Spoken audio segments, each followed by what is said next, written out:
a little bit on corruption.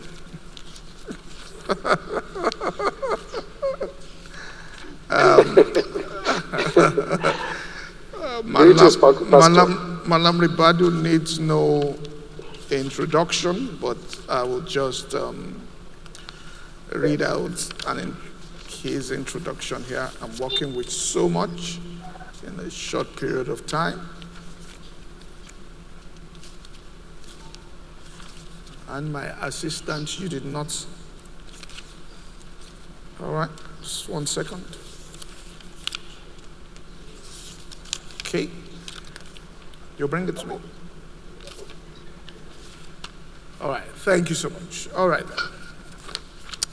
Mallam Nuhu Ribadu was the pioneer executive chairman of the Economic and Financial Crimes Commission, which we know today as EFCC, the government commission tasked with countering corruption and fraud. In April 2009, he became a visiting fellow at the Center for Global Development following the end of his tenure as the head of EFCC, a position he held from its creation in 2003 until 2007. And he was briefly appointed Assistant Inspector General of Police. Mallam Ribadu, a lawyer by profession, graduated from the Nigerian Law School in 1984. He had previously worked as a government prosecutor from 1985 till his 2003 appointment as a government anti-corruption official. So we want to ask a couple of questions. Where are my questions now?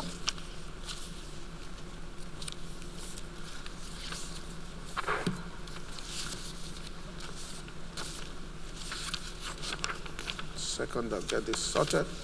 All right. First question I want to ask, sir. One of the key complaints by the people is that the anti-corruption agencies are directly funded by the government. The leadership is appointed by the president and are therefore, non-partisan. What is your opinion on this, and what do you think is the best practice for a country like Nigeria? Good afternoon, Pastor, and thank you for giving this opportunity to be part of these eminent Nigerians today, our Independence Day. Well, the question, I think we have two issues raised there. First, on the issue of finance or how to fund an anti-corruption agency. And the second about leadership being appointed by the president and therefore subject to control of by the president. The first one, I think it is almost impossible for you to run away from government funding. It's a government agency.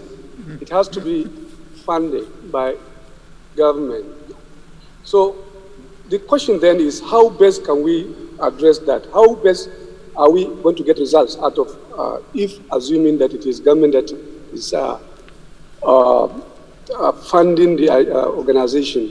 Based on my experience when I was there at the EFCC, I realized that if there will be a chance for a first line direct funding that doesn't have to or should not go through the process, for example, of budgeting controlled by the parliament, and then also subject to the control of public servants, particularly civil servants, the ministries and so on, it will certainly help.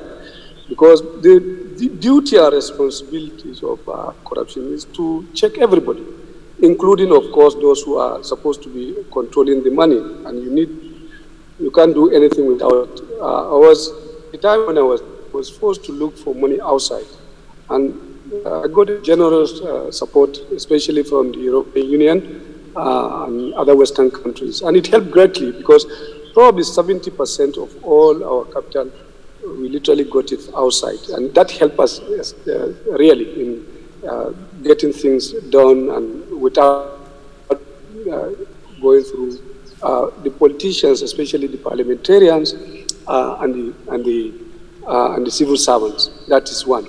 But what matters is, I think, it's about the leadership that is in charge. That is the person who is in charge of government.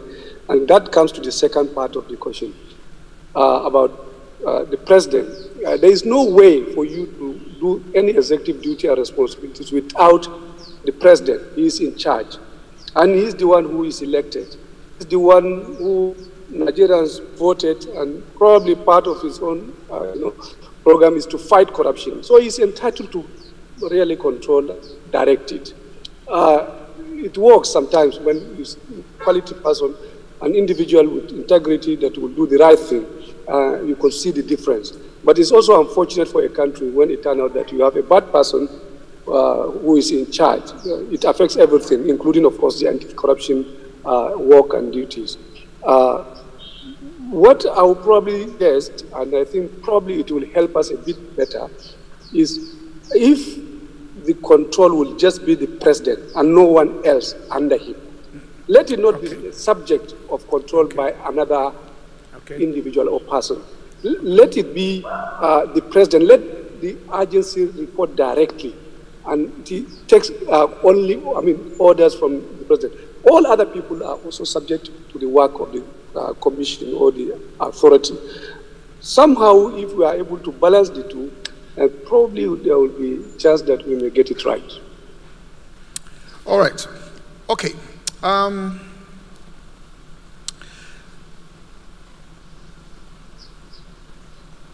The second one I'll take is there is a school of thought that believes that corruption in this country is endemic. In other words, what they believe is that it's part and parcel of Nigeria. What three important things do you think needs to be done to curb institutional corruption in Nigeria? What three things do you think should be done to curb institutional corruption in Nigeria? Okay, that probably will be just unique to Nigeria, but Nigeria have done fairly well in adopting most of what the world said is the best way and the best practice to fight corruption. We have, the UN conventions, the AU protocols, development agencies, advice. We have done most of them, and they are on ground. I think Nigeria, more than any country in Africa, probably even in developing countries, have done far, far ahead of all others. We still are far away from getting results that we always want to. So it will now be what is really that we as a country do better, even after taking everything best practice in fighting corruption. My take is about three things. First and foremost, I think what matters most is leadership. Leadership at the highest level. And it has to be in the way that quality people must get opportunity and chance for them to direct the affairs of our country. If we get a leader honest enough, with integrity, things will work. Without it, it will not. And we've seen it everywhere. Take, for example, even what is happening today in the US. Someone said about it earlier. Even if you have institutions, if you have processes, you have systems, when you get a leader that is not really doing right and not getting it proper, chances are nothing else will work. Two, I think in the case of Nigeria, I think it matters for us to pay attention to the justice sector. Ability for us to, first of all, clean the entire chain of justice. And what I mean by that is the whole process from judiciary, the law enforcement, the prisons and so on. We have to pay extra attention. We have to invest heavily. We have to clean it because it is the duty of such institutions and that will be able to do the rest of the work in cleaning up the society and get everybody to be on track. Law enforcement matters. Without it, it's not likely that you can get results in anything you are doing, including, of course, what we are talking about, our economic policies, our security, everything. So investing in the justice sector, the entire chain, matters a lot if we are going to get results. You will never get a clean and proper working Nigeria as long as you have a police force that is not working. That is just for an example. The third, of course, I would say, maybe invest in people more or better. Let it be, you have people who will have less incentive to be criminals or to do things improper and destroy the country. Today, if you see the way things are tough, difficult, so it is likely going to be more difficult for all those who are assigned with the responsibility of fighting corruption, because literally you are fighting everybody.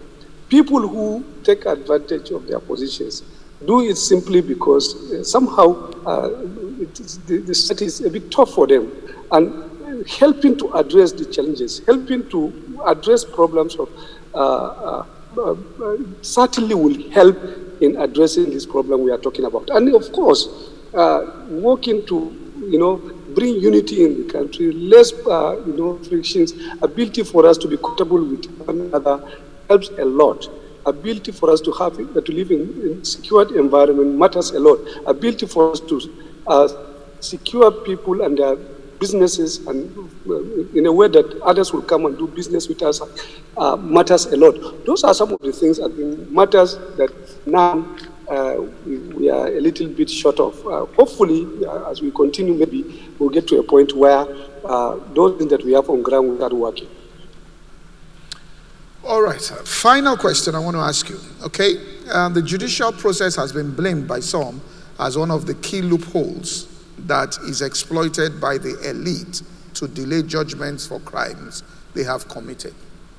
Do you think that we need special courts for financial crimes, or the current judicial process can be reviewed to assist the anti-corruption agencies to operate more effectively?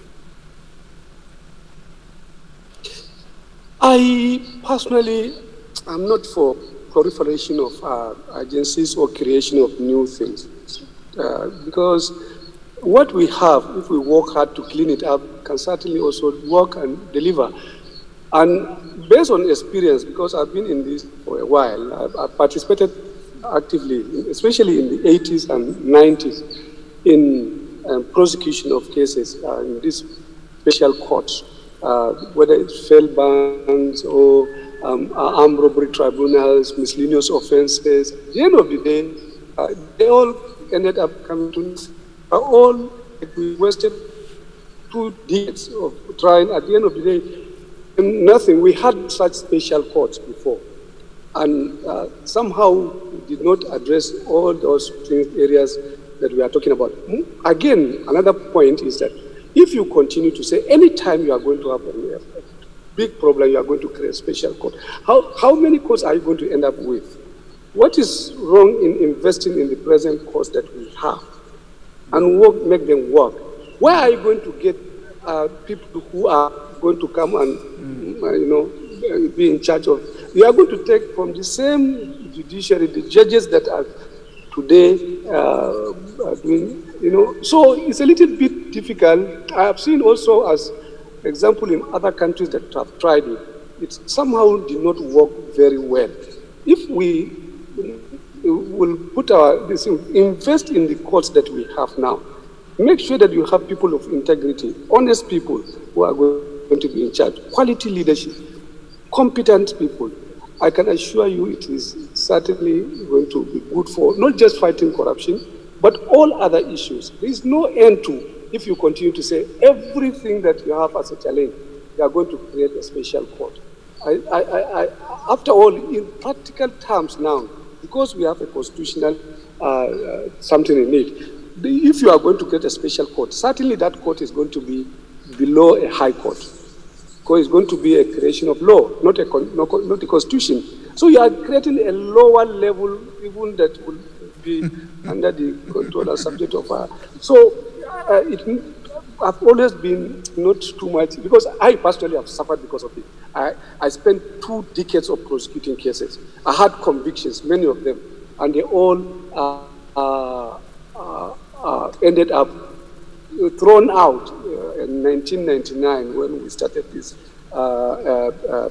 civilian experience, and it didn't work. It didn't work, and I don't think even if you create them now, and then you are going to create another bureaucracy. You are going to create another set of people who are going to. You are going to create another special people who are going to be up there, a judge of anti-corruption, and we know what that means.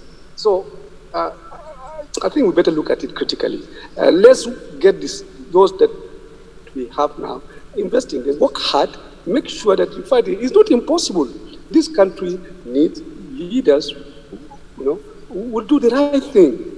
Be fair and just, be competent, and they are there. It's not impossible. We've seen countries doing it. Take, for example, what Rwanda, in a short period of time, within two decades or less than 2 decades, they transformed the country. And it's exactly what we are talking about. Ability for us to get honest, quality, competent people with integrity to be in charge. And I can tell you, you can see wonders when you have such people in charge of our affairs.